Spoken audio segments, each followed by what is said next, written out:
On this episode of Mike Colameco's Real Food, we'll visit my favorite butcher shop in New York City. It's like a little playground for meat here. We'll find out how they source locally and what nose to tail means in the cutting room.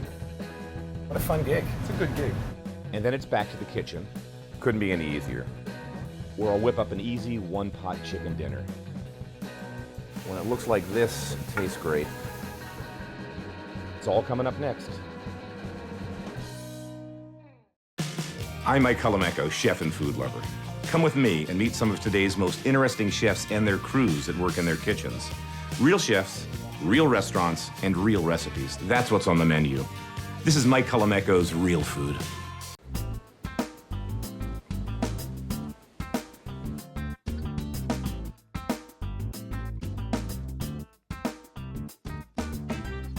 Butchering is back big time. Butchering is this art that really kind of fell between the cracks. Generation ago, a third of America's dressed meat came out of the meat market of New York City. When the big guys came along and moved the factories out west, it was game over. Well, now it's back again. There's a whole generation of young kids that just wants to get into butchering. They're learning the old-fashioned way of taking animals down. So we're at Dickson's Farmstand Market, a place where basically I buy all my meat these days. It's in the Chelsea market. Jake Dickson sources all of his meat from New York State. We're going to meet Jake and his crew and learn how they take big pieces of meat and turn them into small pieces of meat that become dinner. Butchering 101, new generation. That's what's on the docket.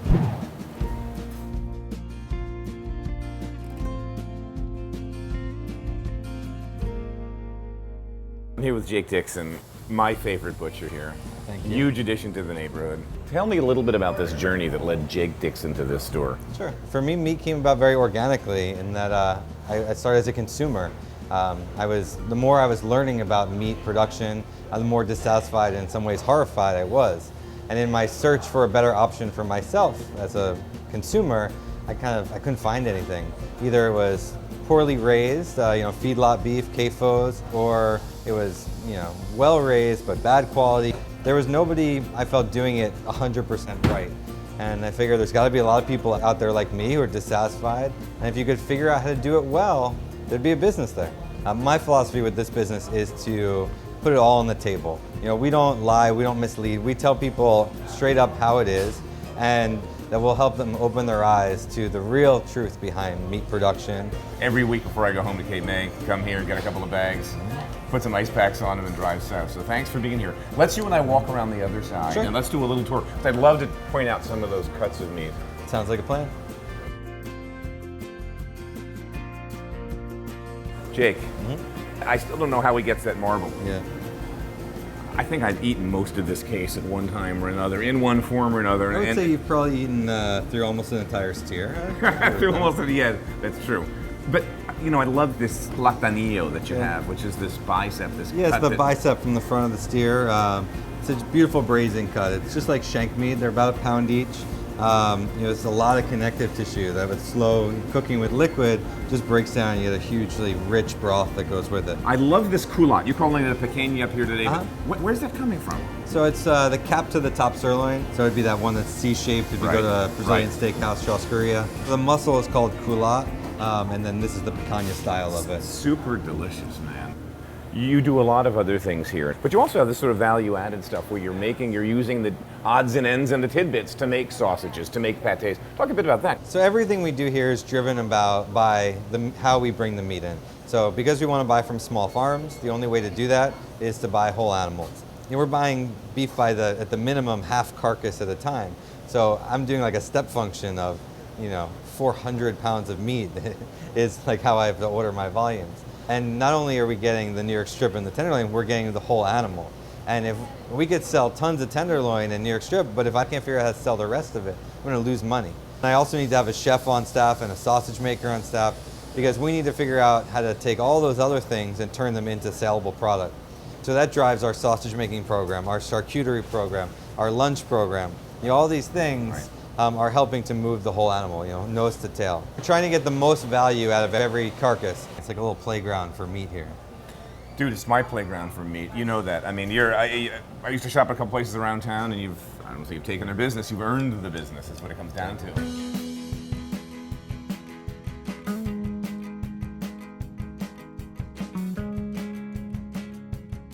We're here with David Schutenberg, the new chef here. David, you came from the Fatty Crab crew, so you were part of the whole Zach Palacio Inc. Yeah, for about the last 6 years I've been with them. But being able to come here and cook food that I'm passionate about and food that I love, that I haven't had a ton of experience with. Jake was a fan of my cooking at Cabrito when I was working there. And when he needed to fill the position, he called me first. My main job is value add. You know, I take the cuts that we don't sell directly out of the case in retail, and I turn those into delicious hot lunches, hopefully. And we make sausages with scrap, and we make terrines and pâtés. Yeah. You know, everything from chicken liver to country pâté to pork rillette to duck rillette. The classics that you would expect to see in an old French butcher shop, and stuff that I'm totally in love with and I get to do now, and I get to cook this food and I still have time at the end of the day for the family, so it's kind of... Yeah, a lot of chefs out there saying, so whoa. So far, so good. We'll leave it at that. Why didn't Jake call me? Let's talk about this thing. This is the smoker, which is like a chef's toy that everyone loves. Absolutely. Normally, it's a hot smoker. Normally in a restaurant, you would never take up this much of your hood space with a smoker, but that's okay. For what I do, it runs 7 days a week. We notice it's off. You're running as a cold smoker today, and you've got hot dogs in here. So you're playing around with hot dogs. Hot dogs is our latest test. We're going to show what this thing looks like when it's in full-blown smoking. Yeah, we've been smoking for just over an hour now. All right. Ready? Yeah. So here's cold smoke. So this is actually our first test run on cold smoke. We did them hot last week, smoked entirely through, and then finished with a quick poach. We're going to try and get all smoke cold and then poach them entirely, for which we think is going to give us a more even cook on the So they're going to get this wonderful smoky flavor from this, and then to cook them finally, they're just going to go in water to control the temperature. Yep. Beautiful, man. Exactly. What a fun gig. It's a good gig. And everyone talks about head to tail as if it was invented in Brooklyn 3 days ago, and I'm like, dude, butchering's always been about head to tail. It's always been about utilization. Everything from the skin to the blood when you slaughtered to all those, and that's kind of what you're getting to play with. Yeah, and that's kind of a dream job. I would think most chefs would consider it a dream job. It's the philosophy and the ethics of what we do here in the shop are certainly something that chefs and restaurants aspire to. Yeah. And the Fatty crew always aspired to that, but there's times where you have to balance that with business. Yeah. And here, I try to explain it to people. It's like I'm no longer cooking under duress. We have the opportunity to make mistakes, and it's not the end of the world. If these don't come out great, I'll make another batch. Again, all about taking the bits and the leftovers and the fun stuff and turning them into art. See our little cold smoke setup, you get it? Yeah, it's pretty cool. It's cranking right now.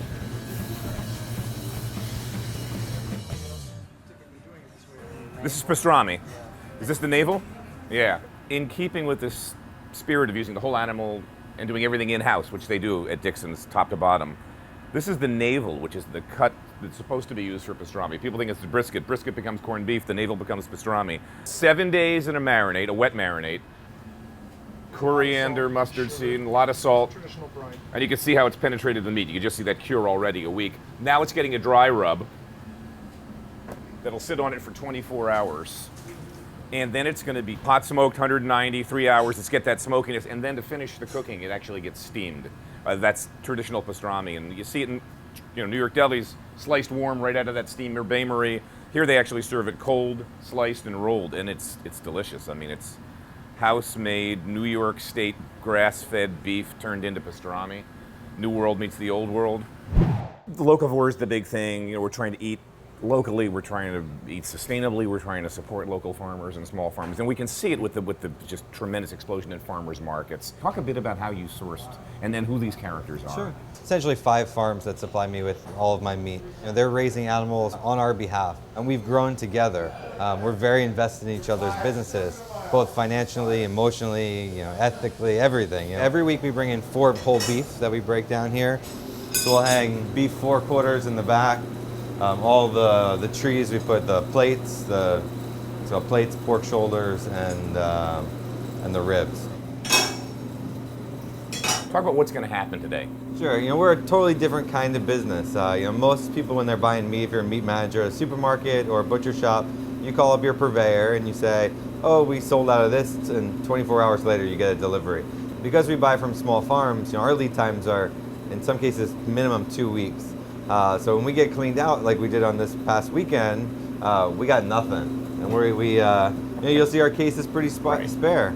But it's just part of buying locally raised animals. when our customers come in on Monday, Tuesday, we might not have a huge selection. I've been that guy. Truck's here? All right, where's our guy? I think he's outside. So we've got this custom-built box truck. You guys will see when it arrives around 11 o'clock. And Bob and I will start unloading, and the cutters will start cutting, and this empty box will very quickly be full with, this week it'll be a little over 6,000 pounds of meat. So everything starts as a whole animal, and then it goes out as you see it as a retail sale. So this is what we've been waiting for. Business starts when the truck arrives from upstate. We've got pork on this side and this is all New York State, heritage breed. Behind this is beef in various configurations. The big pieces we've been taking out of the beef loin, that's the rib sections that we know that all the steaks come out of. We'll see all of this meat fabricated today, so Beef 101.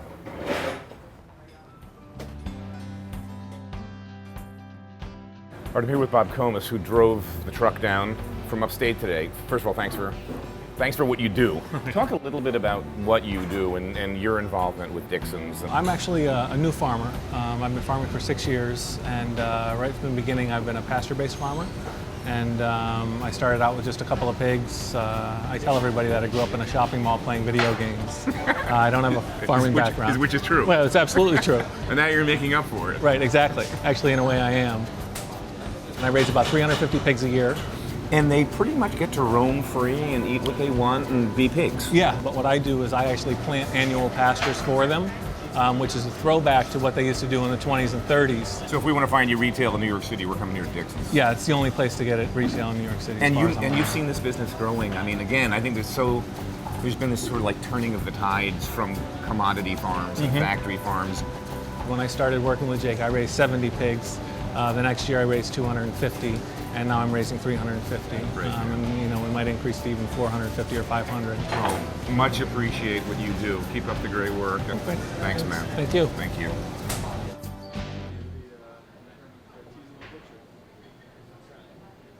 So all your meat, local, sustainable, organic, New York State. Yes. We've got it stamped because everything that gets sold has a USDA inspector, That's so it's correct. coming from upstate. Tell me a little bit about it, because you got this tag that I think gives us an interesting story here. If you look at this tag here, it kind of tells you all the information. You've got 3 numbers here essentially. The kill date, so that's the day it was dropped off and slaughtered. The tag number, which is basically the animal's identification that was on its ear, and the hot hanging weight. So this steer was a little bit under 1,000 pounds, because that's a half steer weighed 482, and that's after it's been killed, head removed, feet removed, eviscerated, and skinned. And your butcher's going to break this down as it is hanging. Just feel it.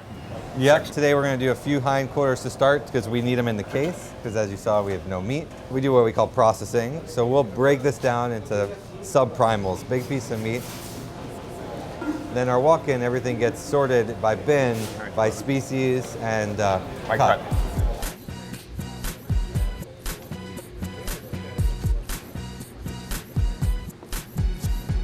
We're here with Gaetano, part of the team. Talk a little bit about your background. It started for me about seven years ago. My father and I, we opened up a restaurant. Then with the economy going down, it was tough. I was just trying to make ends meet.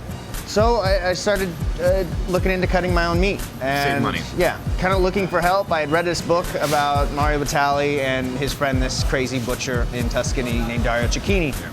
And there was an event, a charity event, that he was going to be at. So I went, kind of pushed my way in, and I said, listen, I have a restaurant. I'm trying to keep it open, and I just need someone to show me how to break down a pig. And so he invited me to come back. I spent a springtime living above the shop and In Italy, in Tuscany, in Wow. Panzano. And we started at 7 in the morning, and sometimes we'd go until 1 in the morning. And we learned to cut beef, we learned to cut pork. But more importantly, what we learned was this philosophy, making sure that this animal that was sacrificed for us to eat goes to a good place. Because an animal needs a good life, it needs a good kill. There's this dignity to it. Good butcher. Turned it into good stuff. Yeah, and a good cook. Hey man, welcome aboard. Great to have you here at Dickson's. It is a great pleasure. It's a great pleasure, sir. Get you doing some demos for us, To Bron. beef or not to beef? That is the question. To beef or not to beef, I love it. He's working, man. It's one of my favorite cuts of meat, and we wonder where it comes from. This is the skirt steak. Gracias, hermano. Comes off the inside. You can see it comes off the inside of the rib cage. It's part of the diaphragm, so it's a breathing muscle. You see Gaetano behind me pulling off peeling this section off and then just trimming them up. One of the great cuts of meat for just quick grilling, saute, medium rare, super flavor. And on the entire carcass, we're getting 3 pounds clean, that's it. 3 pounds of skirt. So you got a 6, 7, 800, 900 pound carcass, and you got 3, 4 pounds of skirt steak per animal, that's it. They go fast. So much of meat has to do with where it is architecturally on the carcass. So this is an exercise muscle. This is a heavily worked muscle. This is an involuntary muscle. This is part of the diaphragm. So this is inside the animal. This is the muscle that helps push the lungs up and down. You Every have time it inside breathes. Skirt, you have inside skirts and outside skirts. So you have a longer one, and then the short one is how it's in there. The hanger is also part of that. So every time it breathes, throughout its entire life, and even in the womb, this muscle is being worked. You start learning a lot about anatomy of all living things once you start butchering. The flavor is fantastic. It's almost got a hint of iron and very minerally and kind of that big beef flavor that people have not necessarily gotten away from but forgot about because they want a New York or they want a ribeye that's nice or and a fillet marbled. that tastes like next to nothing. And then they taste this. What is that flavor? It's beef. Yeah. So it's one of my favorites. It's also not compact and it's quick and easy to cook. Let's see this knife because you have this great story about going to Italy and having this great fancy knife and you show it Oh yeah, I went to Italy, I had my knife bag. Dario took one look at it, threw it in the trash and handed me a knife that was the size of my pinky. I remember taking a picture of it. And that's what I had to use my entire stay. We butchered pigs and cows and it just proves that it's not about, the size of the knife, it's how you use it. This is an ethnic knife. This retails probably for about $15 and I always suggest that you use the same knife because what you're really looking to get feel, you're looking to make it an extension of your hand and it becomes a part of you. All right, Gaetano. Skirt steak looks beautiful, man. Fantastic. Great job cleaning that. Can't That's going to wait. be somebody's dinner. Yeah, it's gonna be my dinner, I think. I was about to If say. it's still here, if it's still here when we close, it's coming with me. So I'm here with Takashi Inoue. Takashi, you're a Yes. great place on Hudson Street, Thank you which so is much for where coming. good meat's so important. Talk a little bit about how you source your meat and why you use Jake. The liver or the heart is the freshest, I think, in the New York City. At the restaurant we're using for sashimi, you had it. Takashi's restaurant specializes in a very unique form of, it's a very unique cuisine. It's a Yeah. lot of raw meat. Right. So it's the sashimi of meat. So freshness is The key. The Right. key. How's the restaurant been? Great? Busy? Very busy. Good. Good, man. Yeah, Good. please come back. No, I'm gonna, man.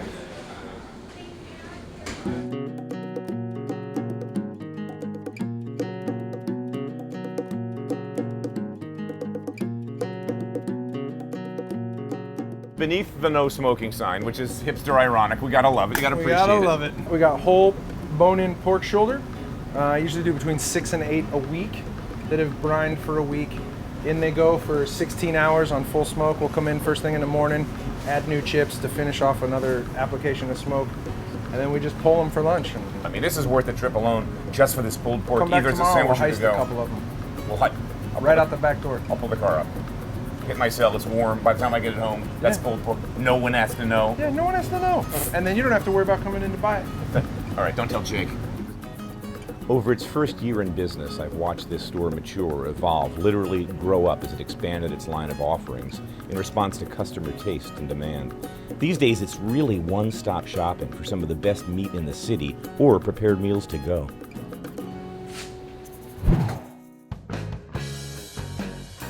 I'm really picky about what I eat. I don't eat nearly as much as I used to eat, but I really believe in eating well. I got to tell you, Dickson's is pretty much straight away where I get all my meat. It's a great shop, so if you live in that neighborhood, give them some love. It's a fantastic butcher store, and you know the story. It's all New York State, sustainable, organic, small farmers. It's like win-win-win across the board. So what am I gonna make? I thought we'd do a chicken, and this is not one of Dickson's chickens. I can tell you that right now. This is a kosher bird that I bought today. Not everybody lives down by them, so not everybody has access to their birds. I've got a real big casserole behind me. I'm gonna get it good and hot, and in that casserole is gonna go the chicken, some par-cooked potatoes, mushrooms, some baby carrots, some fresh thyme. Just do like a pan roast chicken on the stovetop. So let me show you first of all how to take down a chicken, because this is so easy. First two pieces we're gonna take off are these, the wings, but it couldn't be any easier. There's the joint, bingo, done. Next cut I'm gonna make is to remove the drumstick and the thigh. Easy to do. First cut, just open that skin up, lay the chicken on its side, make one more cut, peel it back. There's this wonderful piece of meat called the oyster that I pull out of the cavity into that thigh bone, and that's it. Breast, real simple. Hold it up. One cut here, one cut there. Peel it back. It's done.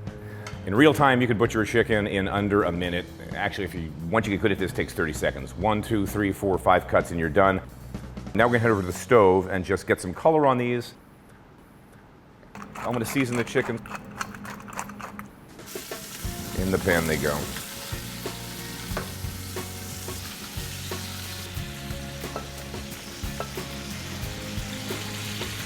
A little bit of fresh thyme. I don't need any sauce, I don't need any wine, I don't need anything. We've got a medium-high flame. We're just gonna pop a lid on this for about 10 minutes.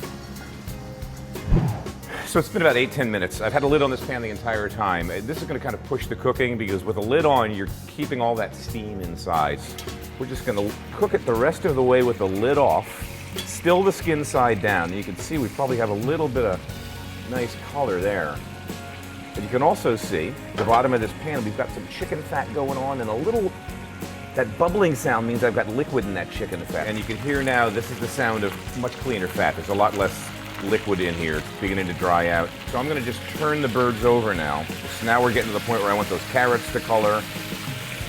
I want the chicken to cook on the other side. Easy money dinner. It's done. So we're just gonna pull these out and arrange them here, family style. I'm gonna hit this pan with some white wine to get a little of that bond to come off. Just a couple of ounces, then I'm gonna work it with a spoon because all this brown stuff is actually full of flavor, but I hate to waste it. It's not burnt, it's brown, so when it looks like this, it tastes great. And we'll just pour that back right over the top of the chicken.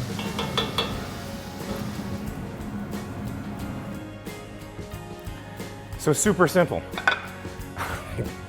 I know, sometimes I cook and everyone's looking like, that's it? That's it. I mean, this is how grandmom cooked. Maybe this is how mom cooked. It's how people cook all over the world. Just one pot, real simple. Get great ingredients.